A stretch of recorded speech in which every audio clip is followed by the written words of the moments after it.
Nous allons démarrer cette première table ronde, alors sur un sujet, vous voyez, très journalistique. Les robots menacent-ils la gastronomie? Alors je crois que là, nous avons un panel expert pour répondre à ces questions. Je vous laisse tout de suite la parole, Mathieu Vincent, et merci à nos deux invités d'être avec nous. Oui, merci. Alors, hop, je chope ça, hop. Bon. Bon, ou pas.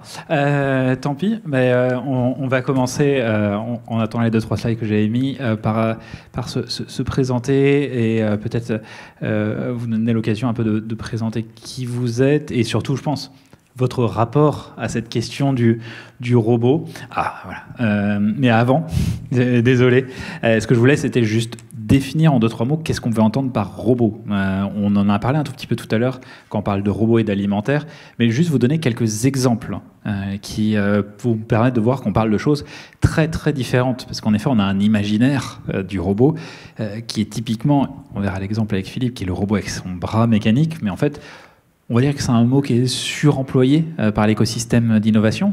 Donc pour certains, ça a pu être, comme cette start-up robot, ça peut être un restaurant robotisé, mais en fait, là, derrière, il y avait des humains. C'est-à-dire que ce qui était robotisé, c'était l'interface, c'était le fait de ne voir personne. Ça peut être, et Philippe le présentera, son restaurant et ses restaurants Pazzi, où on a des bras mécaniques robotisés, en l'occurrence, qui cuisinent, comme on le voit à l'instant, donc qui peuvent faire des pizzas. Ça peut être, on va dire, un concurrent américain qui travaille sur un tunnel et qui permet de fabriquer des pizzas de façon automatisée, mais qui se market comme un robot. Ça peut être cette start-up qui incarne plutôt un futur de moyen long terme, une start-up américaine. Vous équipez votre cuisine domestique avec 2 bras robotisés qui vont cuisiner pour vous, et ça mettra des questions par rapport à le rôle de l'expérience, du savoir-faire du chef. Ça peut être, on a un robot collaboratif, donc là installé dans une chaîne de fast-food américaine, White Castle, des robots qui vont faire des frites, tout simplement, entre des opérateurs humains. Ou alors, ça peut être quelque chose de beaucoup plus mécanique, où finalement il n'y a pas de robotique au sens scientifique du terme, une machine qui fait tourner les tubes, on vide un petit peu dans un bol et vous avez une salade personnalisée. Mais encore une fois, c'est un sujet qui, du point de vue journalistique, sera communiqué comme étant un robot. Ou enfin, le robot culinaire, comme on a l'habitude de l'appeler, celui qu'on a sur notre comptoir, que ce soit un Thermomix, un Seb Compagnon, ou bon, mes compétences culinaires s'arrêtent là en fait. C'est les 2 seuls que je connais. Donc voilà tous ceux dont on pouvait parler. Alors, Mathieu Vincent, oui, je vais juste reprendre le micro quelques secondes pour prendre un tout petit temps de présentation de nos deux invités. Oui, justement, leur donner l'occasion. Voilà, tout à fait. Alors, les Angevins, j'imagine que vous connaissez bien Pascal Favre-Dan, chef étoilé, et qui va apporter un témoignage certainement très intéressant sur cette thématique de la robotique et de la gastronomie. Et puis, à votre gauche, Philippe Goldman, vous dirigez l'entreprise Pazzi, donc une start-up d'une 30aine de salariés, qui a une activité effectivement originale et totalement dans la thématique, puisqu'il s'agit du premier restaurant autonome fonctionnant 7 jours sur 7 avec des robots cuisiniers, vous me direz si je me trompe, qui fabriquent donc devant les clients des pizzas qualitatives. Alors vous nous direz, qu'est-ce que c'est que des pizzas qualitatives? Et donc vous avez ouvert un restaurant à Paris, Beaubourg, me semble-t-il, et puis vous avez également un autre restaurant à Valeur d'Europe. Merci à vous deux. Mathieu, je vous redonne le micro. Merci. Peut-être pour commencer, un peu en rebondir sur ce qu'on vient de voir à l'instant, pour vous, qu'est-ce que c'est justement qu'un robot dans l'alimentaire et qu'est-ce que ce n'est pas peut-être, parce que c'est peut-être la façon la plus simple de le définir par ce que ce n'est pas et quel est peut-être votre rapport à l'usage de la robotique. Pascal. Alors, c'est vrai que sur la présentation, on m'a présenté comme chef étoilé, mais je suis également ambassadeur pour Thermomix. Alors, je me suis, depuis quelques années, attaché à faire évoluer justement les recettes avec un club de chefs, Signature et Talent, où nous sommes 8 en France, où on essaye de faire avancer les recettes avec le robot de cette marque Thermomix. Le robot, c'est quoi Le robot, c'est quoi dans la cuisine? Le robot, pour moi, il est au service de l'humain pour faire avancer la cuisine. Alors, faire avancer la cuisine, c'est surtout, à mon avis, sur sa technicité. Je pense que, bien évidemment, un robot, il aide le cuisinier à faire des choses en cuisine.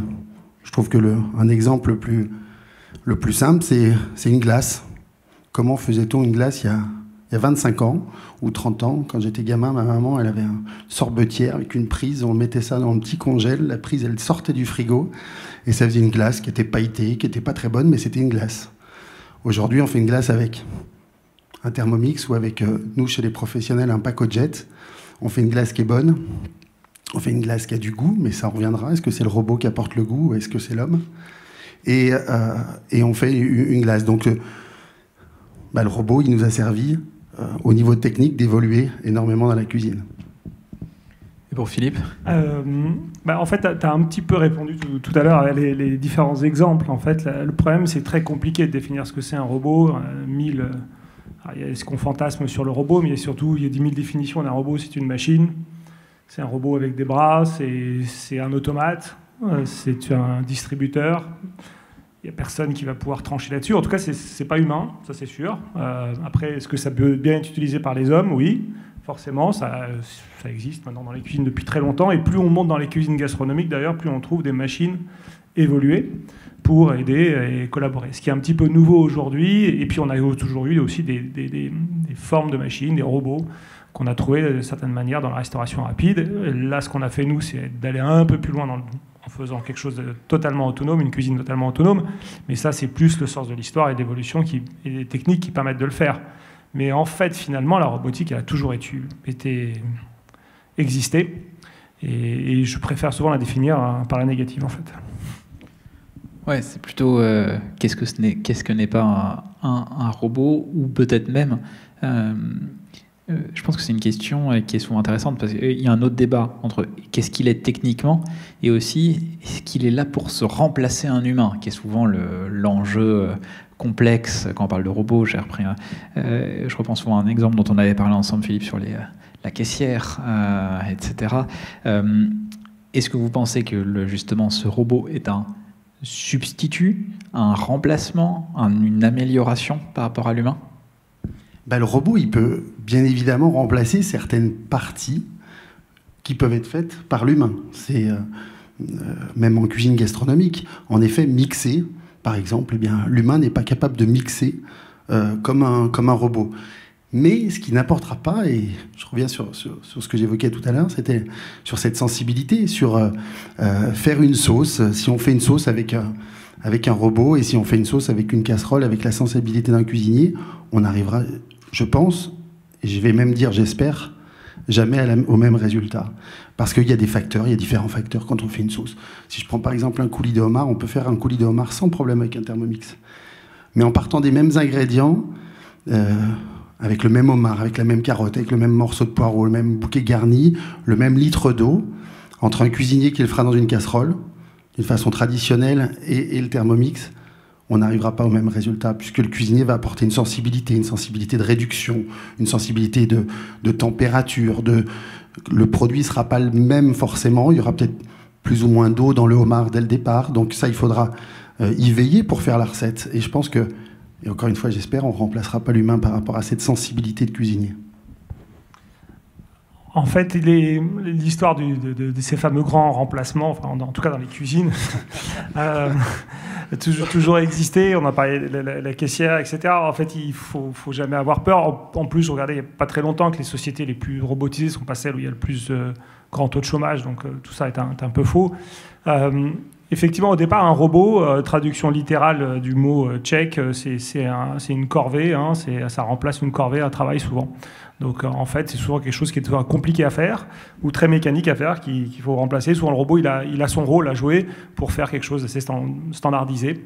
Là où ça évolue aujourd'hui, c'est qu'il peut faire des choses un peu moins standardisées. Nous, on regarde dans notre cas, on arrive à faire autant de pizzas qu'on veut, on peut faire 5 millions de combinaisons de recettes. Donc on arrive quand même à faire des choses assez évoluées et on arrive aussi à faire fonctionner entre le robot et le logiciel un peu d'intelligence pour adapter, parce qu'on travaille sur des produits compliqués comme la pâte. Et là, la pâte, il faut s'adapter, elle évolue tous les jours, toutes les heures. Et là, il y a des choses un peu plus complexes. Donc ça c'est l'avenir. C'est aujourd'hui, effectivement, de tâches qu'on répète à des tâches plus complexes.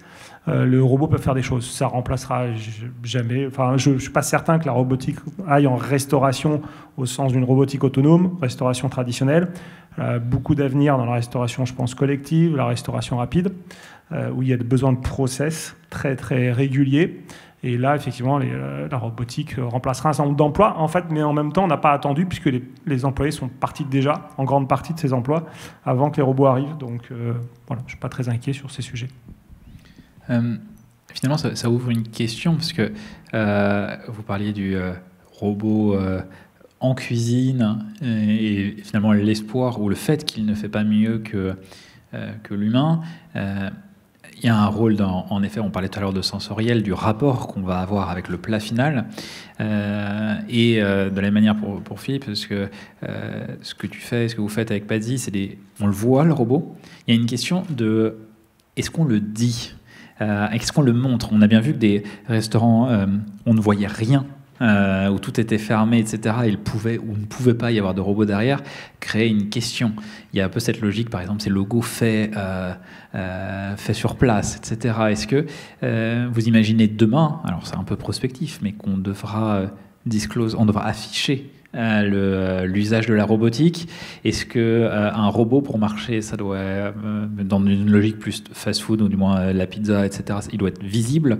Et quel est, vous pensez, le rapport quel est le rapport du consommateur? Est-ce qu'il veut le savoir? Est-ce qu'il ne faut pas trop lui dire? Comment est-ce qu'on gère cette relation-là? Surtout, je pense, peut-être Philippe qui a dû beaucoup y réfléchir, mais peut-être aussi du côté de Pascal, qui est aussi ambassadeur et qui doit se poser ces questions. Alors, il y a beaucoup de choses que... D'abord, je voudrais dire, est-ce qu'un robot peut faire mieux qu'un humain? Oui. Est-ce qu'un robot peut faire mieux qu'un grand artiste, un grand chef? Non. Mais des humains qui font de la cuisine pas bien. C'est une évidence, on en voit tous les jours. Et donc, effectivement, un robot peut arriver, parce que s'il y a des humains derrière qui ont une passion, qui font les choses avec tout l'effort nécessaire, on peut arriver à des très très bons résultats. Pas de l'excellence, mais des très bons résultats en tout cas. Sur le sujet du visible, c'est hyper important, et nous on s'est testé dès le départ sur le sujet parce qu'on a voulu une robotique visible. Alors, on a voulu assumer des robots qui cuisinent devant les clients, ça avait plusieurs vertus, et c'est le pari qu'on a pris. Donc je peux pas répondre à la question est-ce qu'il faudra le dire, en fait, parce que du coup, il faudra dire si le plat est fait par un robot, nous on le dit déjà, mais imaginons c'est caché. Du coup, il faudra définir ce que c'est un robot. C'est toujours la même chose. On ne dit pas qu'on doit aujourd'hui cuire dans un four qui est une machine. Il me semble une évidence, et pas au feu. Alors on dit en général qu'on utilise du feu au lieu d'un four, mais si on utilise un four, on ne le dit pas. Donc je ne suis pas certain. La question, je pense, plus importante, c'est de dire ce qu'on met dans l'assiette. Déjà en termes de produits, en termes de sourcing. Et après, qui fait? Est-ce que c'est le robot ou c'est l'homme derrière le robot qui a fait le produit? Ça, j'ai pas la réponse à ces questions. Nous, en tout cas, on est plusieurs à le faire, des humains et des robots, pour faire des pizzas. Donc ce qu'il faudra à terme, c'est définir aussi ce qu'est un restaurant. Est-ce qu'on cuisine dans un restaurant ou est-ce qu'on ne cuisine pas? On a déjà beaucoup de mal à le définir depuis longtemps, puisque, je le dis souvent, c'est un constat. Ces restaurants Paul Bocuse et ces restaurants McDonald's.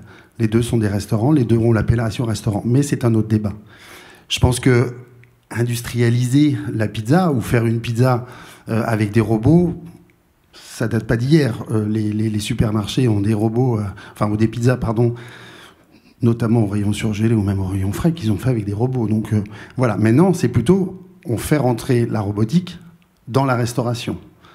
Et c'est ce terme de faire rentrer dans la restauration qui est importante. Une restauration demain sans humain, est-ce que c'est possible? Certainement. Est-ce que ce sera un restaurant? C'est une question. C'est des sujets qui sont intéressants, parce qu'en effet, je pense qu'on se rappelle tous les débats sur le fait maison, sur le cuisiner sur place, etc. Quelle proportion, mais alors quel pourcentage le chiffre qu'il faut donner, quel pourcentage d'usage de la robotique sera acceptable, etc. Donc je pense qu'on verra certainement ces débats de la même manière. Je pense que c'est peut-être une question pour Philippe. On voit par exemple, si on prend l'exemple des voitures, parce que quand on parle d'autonomie, de robotique, etc., on pense quand même vite à la voiture autonome, et on voit que finalement, il est beaucoup plus compliqué de dépasser, on arrive à faire la voiture qui roule sur l'autoroute, mais on n'arrive pas à faire la voiture qui roule toute seule dans toutes les circonstances, etc. Et c'est ce dernier jalon qu'on n'arrive pas à franchir et qu'on n'arrivera peut-être jamais à franchir, ou du moins pas avant 20, 30, 40 ans. Est-ce que, avec ton regard plus ingénieur, plus expert, et peut-être aussi Pascal, est-ce que vous pensez qu'on y arrivera justement à créer cette intelligence artificielle qui sera cuisinée au sens littéral du terme et qui ne suivra pas des prescriptions qu'on lui aura codées?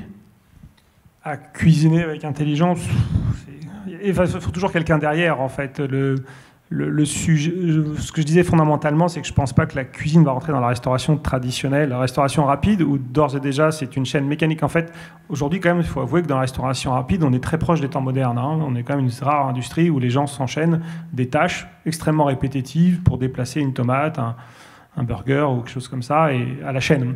Donc que la robotique arrive dans ces cuisines-là, il y a pas de... Pour où ça va arriver, ça va bien se mettre en place, parce que derrière, on arrive à faire un produit qu'on essaye de faire assez similaire, avec un goût similaire, etc., parce que les gens veulent ce type de produit. Qu'aujourd'hui, après, on ait le talent d'un cuisinier au sein d'un robot, je ne suis pas certain. De toute façon, il ira chercher de la data quelque part, il va peut-être mélanger des recettes qu'il trouvera sur Instagram. Bon, c'est pas ça le plus impressionnant, c'est d'arriver à élaborer un produit, c'est générer de l'émotion, c'est générer des choses. Sur ce que vous disiez tout à l'heure, c'était assez intéressant sur c'est quoi un restaurant au final.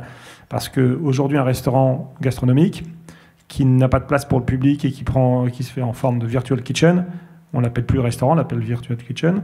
Donc probablement ce qui fait la différence entre un restaurant avec des robots sans robots, c'est peut-être la convivialité, le lieu où il se passe quelque chose dans une salle. Est-ce que c'est la cuisine finalement qui fait le restaurant ? Je ne sais pas encore. C'est une bonne question. Donc je repose la question. Des questions apportent d'autres questions, en effet. Je suis entièrement d'accord. Je pense que, encore une fois, le robot au service de la cuisine, oui, parce que je crois qu'aujourd'hui, dans nos cuisines, même un instrument comme le robot coupe, qui coupe les légumes en brunoise, il est dans toutes les cuisines gastronomiques. On ne voit plus tellement de jeunes en train de couper de la brunoise de légumes dans une cuisine. Donc ça, c'est au service. Et bien évidemment, c'est aussi un problème de ressources humaines. Hein. Il est bien évident que on a une petite pénurie de gens formés. Donc bien évidemment que le robot peut remplacer certaines tâches du cuisinier. Après, j'espère encore une fois que l'intelligence qu'on met à faire de la cuisine ne sera pas remplacée par un robot. Je n'y crois pas, parce qu'il y a une certaine sensibilité d'ailleurs à faire de la cuisine, et les sens sont tellement appelés à faire de la cuisine pour faire de la cuisine, donc je ne pense pas qu'on arrivera à le remplacer. Je pense que c'est en effet un débat qui est encore prospectif, et je pense que on est très en avance, et il n'est pas encore maintenant et qu'il ne se pose pas tout de suite, mais en effet on le voit dans d'autres sujets. Je pense que vous avez tous vu ces histoires de tableaux générés par de l'intelligence artificielle et vendus, et on dit une définition de l'art, c'est que si quelqu'un l'achète en considérant que c'est de l'art, c'est de l'art, et en fait c'est ça qui fait sa définition.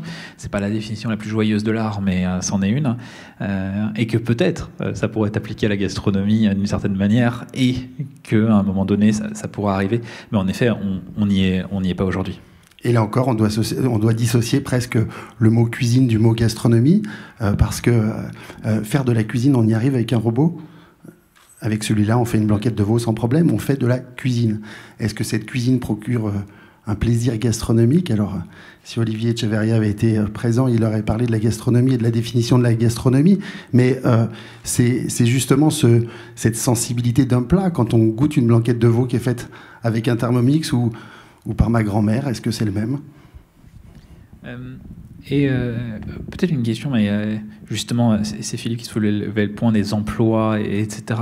Et en effet, ce n'est pas les sociétés les plus automatisées qui en souffrent le plus de pénurie d'emplois. Mais est-ce que, si on se projette et qu'on imagine un usage plus massif de la robotique dans l'alimentaire, notamment dans de la cuisine, on va dire du quotidien, dans du fast-food, etc., dans de la livraison, ça va donc par essence revaloriser, ou du moins donner plus de valeur à l'emploi humain qui cuisinera. Et du coup, est-ce que sa rareté ne va pas augmenter, et du coup augmenter le côté luxe finalement de cette gastronomie, qui peut être une problématique déjà aujourd'hui? Alors, c'est une bonne question. Alors, avec juste, désolé, je te coupe, pour donner une analogie et rendre clair, par exemple, vous avez toujours aujourd'hui des voitures quasiment fabriquées à 100% par des humains, mais ça s'appelle les Ferrari et les Rolls. Donc voilà, et est-ce que ça ne va pas créer cet effet-là sur la gastronomie? Désolé. Alors, du coup, c'est vrai qu'effectivement, ces dernières années, il s'est passé deux choses. Il y a eu l'explosion des plateformes de livraison qui ont demandé beaucoup plus dans ce qu'on appelle des emplois non qualifiés, et ainsi que des cuisines dark ou virtuelles ou ghost ou tous les noms possibles qui ont demandé des emplois. Et tout ça avec en plus un regain de désintérêt pour travailler dans la restauration, sur certains types de restauration, a fait qu'il y a eu une fuite générale.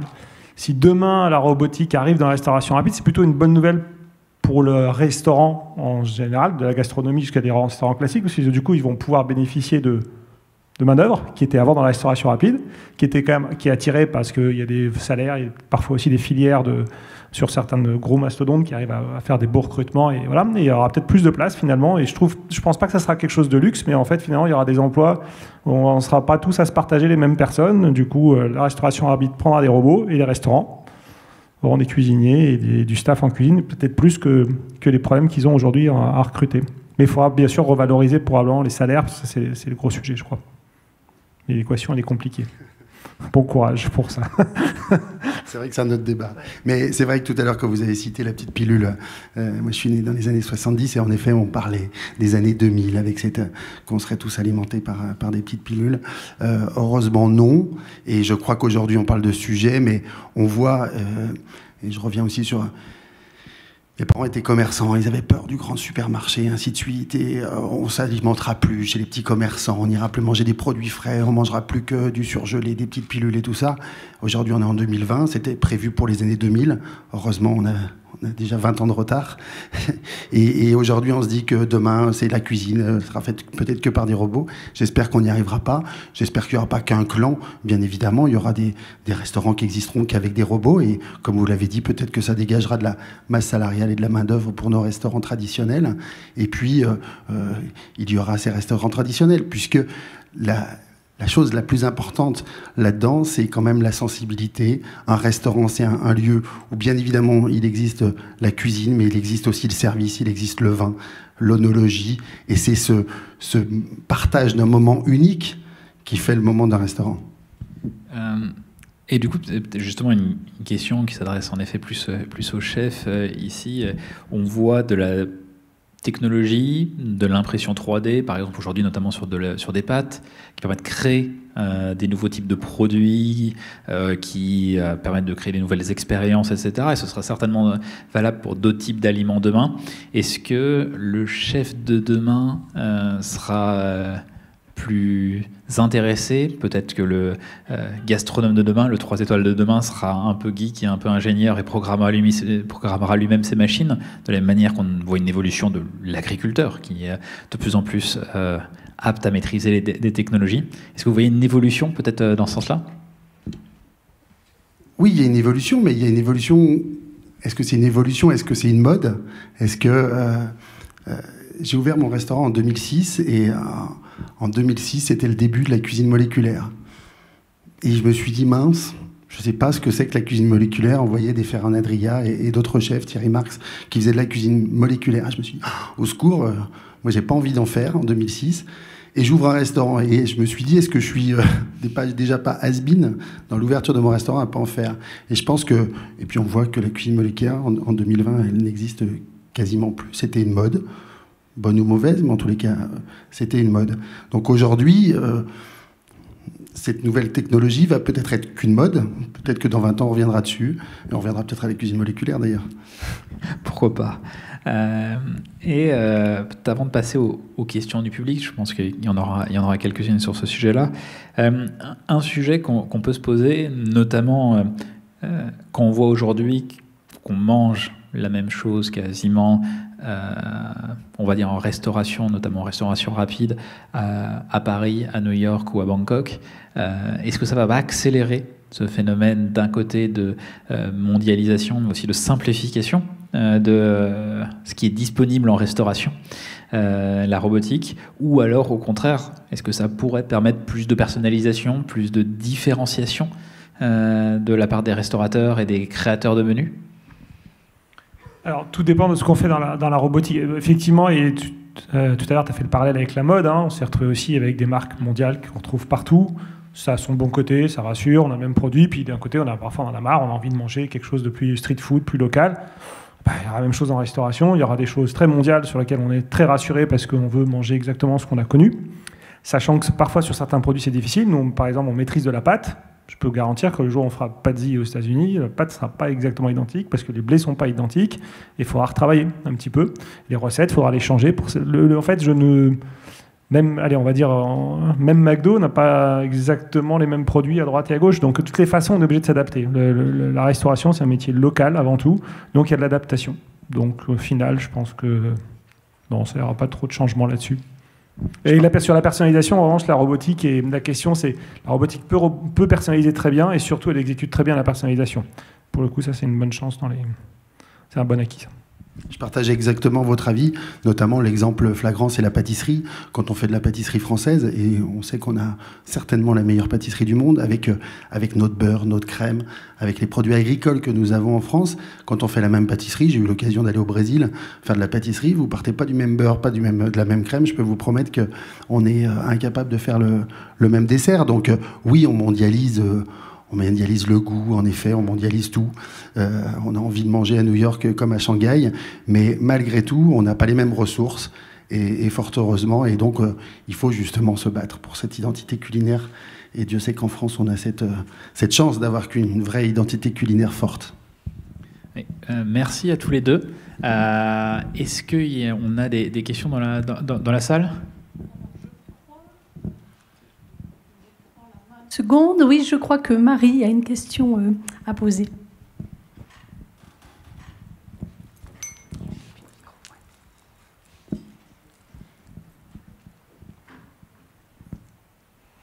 Oui, on a plusieurs questions sur YouTube. Donc la première, recette numérique, gestes robotisés. Ne va-t-il pas y avoir un moment un problème de transmission du savoir ? Alors, chez moi, peut-être. En fait, nous, quand je suis arrivé c'est un projet qui date de 2013. On a mis beaucoup de temps, parce que c'était complexe. On essayait de maîtriser de la pâte, de l'organique, c'est super compliqué. Je suis arrivé en 2016 et fin 2016, mon premier axe, c'est de recruter un chef, déjà. Donc, du coup, on ne peut pas faire tout avec des ingénieurs. Il faut des chefs, même avec des robots. Donc, on a recruté un triple champion du monde Et donc, du coup, oui, c'est lui qui nous fait les recettes, c'est lui qui les pense, c'est lui qui élabore la pâte avec nous et on interagit. Voilà, c'est une interaction chef-ingénieur pour essayer d'élaborer le bon produit. Donc non, il n'y a pas d'opposition là-dessus. Je ne sais pas si ça répond vraiment à la question, mais c'est moyen. Un petit peu. Une question ici, je crois, devant.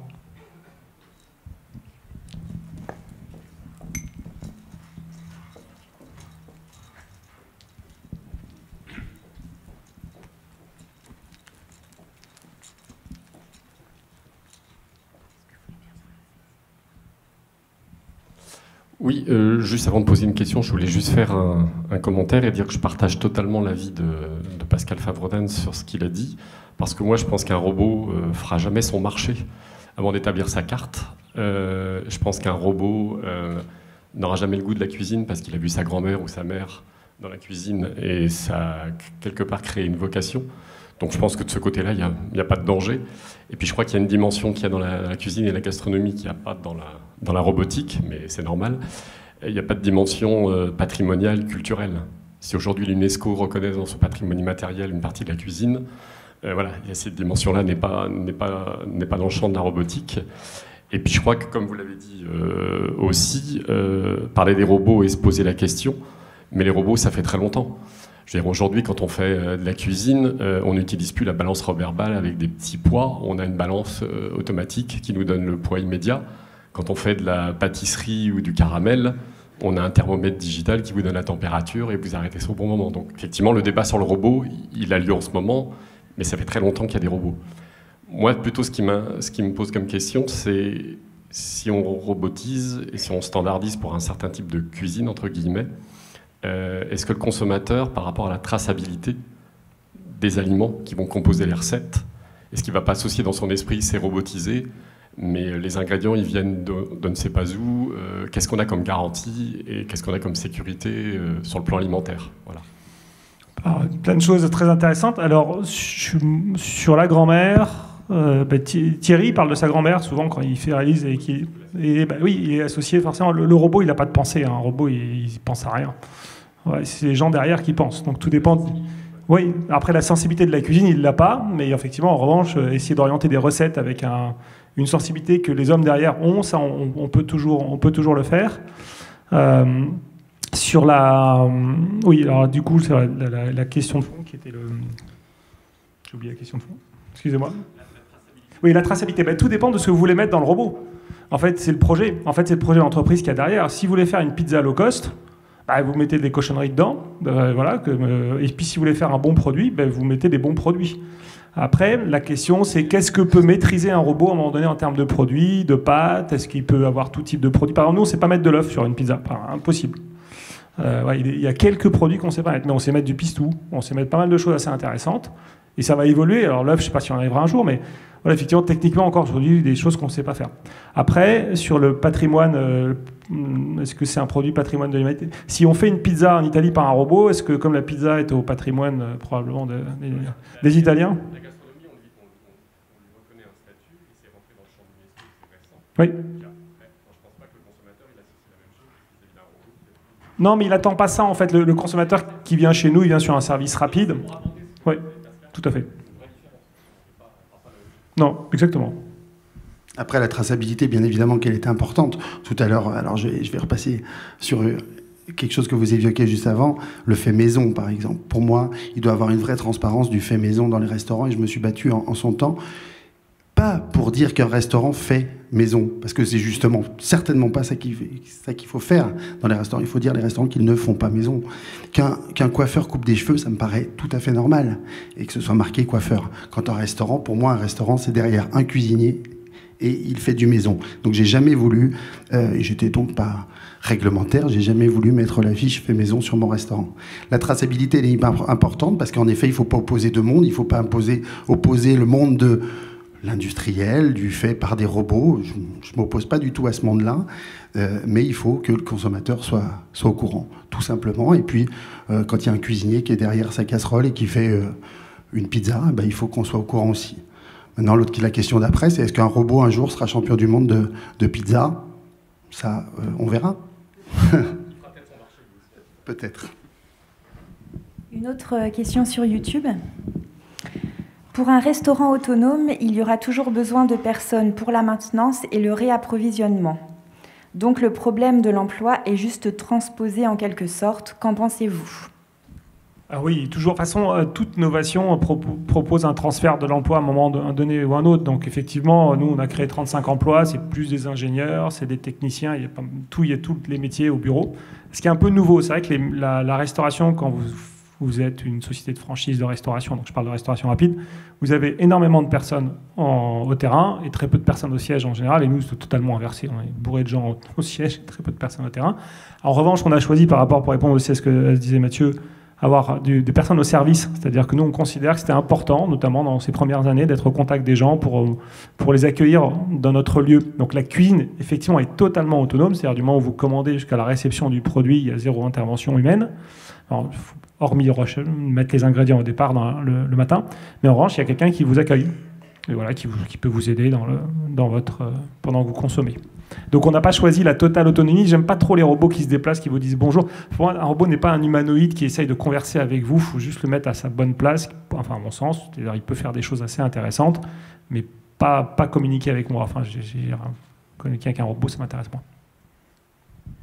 Merci. Alors, je m'adresse peut-être aux étudiants qui sont ici. Est-ce qu'il y aurait encore une question avant la pause sur cette thématique gastronomie et robotique? Alors, je vais donner mon micro à Sylvie.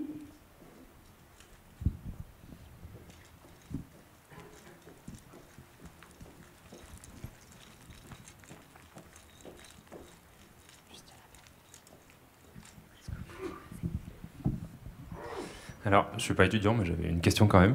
Est-ce qu'on peut faire le même exercice que tout à l'heure, c'est-à-dire qu'on réfléchissait sur demain et après-demain, et alors la robotisation dans les restaurants, après-demain, une fois que les clients se seront habitués à avoir un bras qui prépare une pizza devant eux, qu'est-ce que ce sera après-demain, une fois qu'on se sera habitué à ça? Comment vous l'imaginez?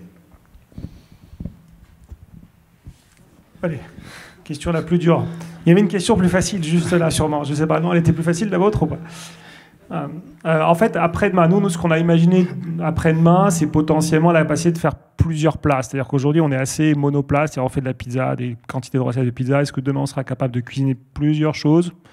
On distribue des boissons, bien sûr, mais là, par un système très simple de vending, d'automate, on cuisine des pizzas. Est-ce qu'on pourra cuisiner plusieurs pizzas? Enfin, plusieurs types de plats, peut-être. Ça, alors nous, on essaye d'aller dans le futur, mais pas trop loin, et ça va m'interroger. Je vais garder la question, et ça va me prendre peut-être plusieurs mois pour y répondre sur celle-là. Et merci en tout cas de l'avoir posé. Juste peut-être un mot, j'allais dire, c'est un sujet auquel on pense vaguement. De la même manière, je pense que l'analogie sur le fashion et la mode est aussi assez intéressante. Au début, vous avez des chaînes de prêt-à-porter, des restaurants robotisés qui se rapprochent et qui sont de plus en plus... qui se développent, et on aura peut-être une accélération, c'est-à-dire des tendances qui vont de plus en plus vite par rapport à ce qu'on voit aujourd'hui. Regardez un sujet qui est assez amusant. Hein. Aujourd'hui, n'importe quel influenceur lambda peut lancer sa chaîne de restaurant via des clouds Dark Kitchen. Eh bien, demain, vous aurez peut-être des restaurants équipés de robotique et qui pourront extrêmement vite changer de type de plat cuisiné. Et donc, ça change aussi l'expérience de restauration, c'est-à-dire qu'on aura des cuisines et du jour au lendemain, ils pourront faire des types de cuisine différents. Donc, on pourra imaginer des expériences totalement différentes sur cet axe-là, si jamais on arrive à de la robotique qui peut faire beaucoup de plats. Et ensuite, le Graal, c'est de franchir, comme pour tout ce qui concerne la robotique, la notion d'intelligence artificielle. Et alors là, on change complètement d'époque. Et probablement, oui, vous servir de cuisine déportée. Vous avez des petits appartements, vous ne pouvez pas cuisiner, vous faire cuisiner des gens pour vous. Pourquoi pas? C'est plus un restaurant, ça devient une vraie cuisine centrale. Pourquoi pas? Et après, il y a le système de livraison classique. Ça peut être une évolution, mais ce qui va se faire, à mon avis, en parallèle de la robotisation de la restauration. Oui, bonjour. Moi, j'avais à la fois une observation et une question. Donc, l'observation, c'était simplement un mot qui n'avait pas été prononcé sur ce débat, mais qui me semblait aller dans le sens de ce que vous disiez, qui était qu'en fait, la cuisine, c'est... Je peux peut-être baisser mon masque. La cuisine, c'est aussi de l'amour. Et c'est un mot...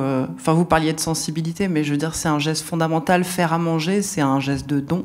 J'ai eu la chance de travailler dans un restaurant gastronomique, et il est clair que c'est incomparable avec le travail d'un robot, et l'objectif est sans doute pas de comparer, puisque quand on est sur une cuisine de fast-food et qu'on travaille soi-même à la chaîne, je suis pas sûre que l'acte d'amour soit possible non plus. Donc finalement, on parle simplement de deux réalités différentes. Ma question concernait quand même cette cuisine robotisée. Je me demandais au niveau des investissements à prévoir pour ouvrir ce type de robot. Alors je sais bien que ces robots sont au stade un peu expérimental, donc les investissements doivent être assez importants et que c'est amené à se réduire, mais combien de pizzas vous faut-il faire par jour pour être à peu près rentable? Alors, je vais répondre déjà à la deuxième question, je reviendrai sur la première. Aujourd'hui, il faut faire à peu près 180, d'ici un an ou deux, il faudra plus que 120 à 140 pizzas par jour. Donc effectivement, c'est pour ça que je dis que ça ne remplace pas ni le petite pizza, ni le food truck. On est dans des schémas où on est vraiment dans la restauration, on doit répondre à des besoins de rapidité, de cadence importante. Et nous, on essaie de le faire avec du goût. Mais aussi avec de l'amour, parce qu'en fait, l'amour, il est juste déporté plus haut. Alors, c'est pas du tout la même sensibilité, hein, c'est une autre sensibilité, c'est un autre amour. Mais là, nous, on a mis de la passion, je peux vraiment vous le dire, et de la sueur pendant 7 ans pour arriver à ça. C'est plus que de l'amour, là. C'est honnêtement, vu la difficulté technique. Mais c'est pareil, en fait. Hein. Une passion, en fait, vous l'avez, elle est juste différente. Donc, je ne pense pas que ça soit... Voilà, pour répondre à la première. Mais voilà, donc aujourd'hui, on a une réponse, pas au food truck, on a une réponse, effectivement, à quelque chose de plus rapide. Donc, 140, 150 pizzas par jour. Donc, de la restauration rapide, classique. Ce que font n'importe quelle chaîne de restaurant qui marche bien. Et alors, deuxième question sur le montant de l'investissement, c'était ça? Ah, vous voulez le... Oui, Oui, on ne vous demande pas des chiffres confidentiels. Mais... Non, mais je partage, j'ai pas de souci. Donc, au jour, on va arriver très rapidement, mais alors c'est sur notre schéma. Après, il faut le comprendre. C'est une cuisine qui est totalement autonome. On a tout. On est sur des robots qui vont coûter à peu près 300 000 €. Une cuisine totalement automatisée, de A à Z. Alors pour l'instant, on n'opère pas la nuit, totalement, la pleine nuit. Hein, alors ça, pour le coup, c'est un service qu'on va pouvoir faire. C'est vraiment notre but. C'est l'idée de pouvoir opérer toute heure, pouvoir trouver un plat chaud, fait dans de bonnes conditions la nuit. Mais aujourd'hui, ça mobilise. Il faut qu'on soit encore plus fort sur des prouesses techniques, de stabilisation technique, pour s'assurer qu'on ne maintient pas un ingénieur jusqu'à 4 heures du matin en train